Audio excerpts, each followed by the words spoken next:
যেখানে সবাই সংস্কার চাচ্ছে সেখানে এত রক্ত কেন? বাংলাদেশের জব মার্কেট এবং কোটা সিস্টেম নিয়ে কিছু না বলে আর থাকতে পারতেছি না। দেশের অবস্থা খুবই খারাপ।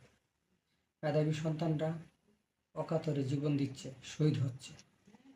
হ্যাঁ, এইভাবে চলতে থাকলে পরিস্থিতি আরও খারাপ হবে। জব মার্কেট বা চাকরি একটা কম্পিটিশনের জায়গা। সেখানে কোটা সিস্টেম কেন থাকবে? হ্যাঁ, সেখানে আহ, সবাই মেধাবী থাকে, মেধাবীরা মেধার ভিত্তিতে চাকরি পায়। আহ, কোটা থাকতে পারে, নারী কোটা থাকতে পারে, জেলা কোটা থাকতে পারে, প্রতিবন্ধী কোটা থাকতে পারে, কিন্তু একজন পুরুষ কোটা কেন থাকবে? একজন পুরুষ, সে তার বাপ চাকরি করছে, এখন সে পুরুষ কোটায় আসলো। তার বাবা কি বেতন পায় নাই? তার মা কি বেতন পায় নাই? সে কি বোনাস পায় নাই? সে কি পেনশন পায় নাই? তার বাবা তো চাকরি করে ভালো অর্থবিত্ত ইনকাম করছে। তো একজন সাধারণ মানুষ, কৃষকের ছেলে যে ইউনিভার্সিটিতে কষ্ট করে ভর্তি হয়েছে বা পড়ছে, সে মেধাবী হয়েছে, এখন সে একটা চাকরি পায় না, বেশি নাম্বার পেয়েও চাকরি পায় না। দেখা যায় যে কোঠাদারি কম নাম্বার পাওয়ার কারণেও চাকরি পাচ্ছে। একজন মুক্তিযোদ্ধার সন্তান, আমি মুক্তিযোদ্ধাদেরকে ব্যক্তিগতভাবে সম্মান করি এবং তাদের নিয়ে প্রাউড ফিল করি। তাদেরকে দিচ্ছে না জাতি, দেশ? তাদের সার্টিফিকেট দেওয়া হয়েছে, তাদের বাধা দেওয়া হয়, তাদেরকে গড় করে দেওয়া হচ্ছে। আমাদের তো সমস্যা নেই, আমরা তো জেলাস ফিল করি না, আমাদের ভাল লাগে আরও দেওয়া হোক, তাদের জন্য আরও ফান্ড করা হোক, হাজার হাজার কোটি টাকা ফান্ড করা হোক, আরও অতিরিক্ত দেওয়া হোক। কিন্তু চাকরির ক্ষেত্রে কেন? এটা একটা কম্পিটিটিভ প্লেস, এখানে কম্পিটিশনের মাধ্যমে জবটা এনশিওর হয়। সেখানে নাতি পুতি সহ সুযোগ নিতে হবে। কেন রে ভাই?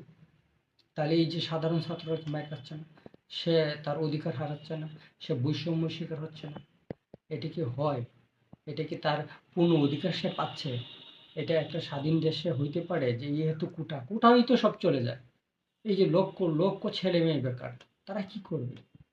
তারা তো শেষে পরে আত্মহননের পথ বেছে নেয়। এভাবে তো চলতে পারে না, না খেয়ে মরতেছে, পরে কোন রকম খেয়ে পরে জীবন ধারণ করে। মুক্তিযোদ্ধারা দিব, আরো দেব, সমস্যা তো নেই, কিন্তু এই চাকরির ক্ষেত্রে কেন এত সমস্যা? এটা আমি বুঝি না, হোয়াট ইজ দিস? এটা কোন সিস্টেম হইল?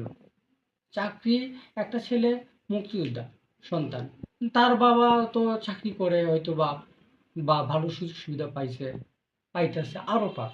একটা গরিব ঘরের সন্তান মেধাবী হয়ে চাকরি পায় না। এটা একটা বৈষম্য না? এটা একটা বিরাট বৈষম্য। এই বৈষম্য আমি মনে করি দূর হওয়া উচিত।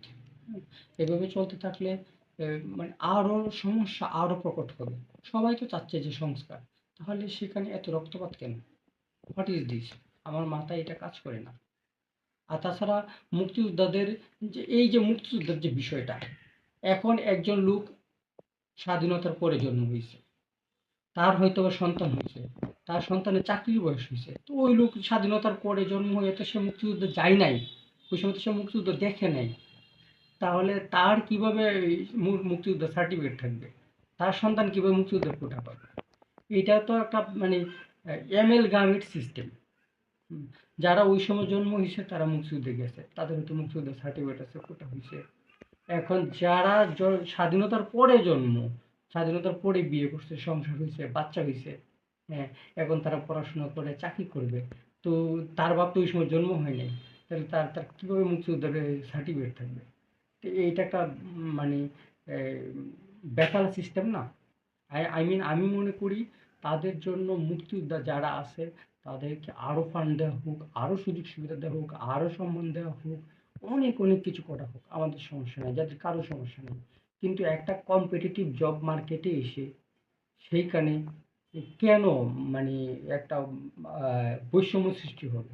কেন সাধারণ শিক্ষার্থীরা তার অধিকার থেকে বঞ্চিত হবে? কেন বৈষম্য হবে? এটা মেনে নেওয়া যায় না। আমি এটার সাথে একমত না।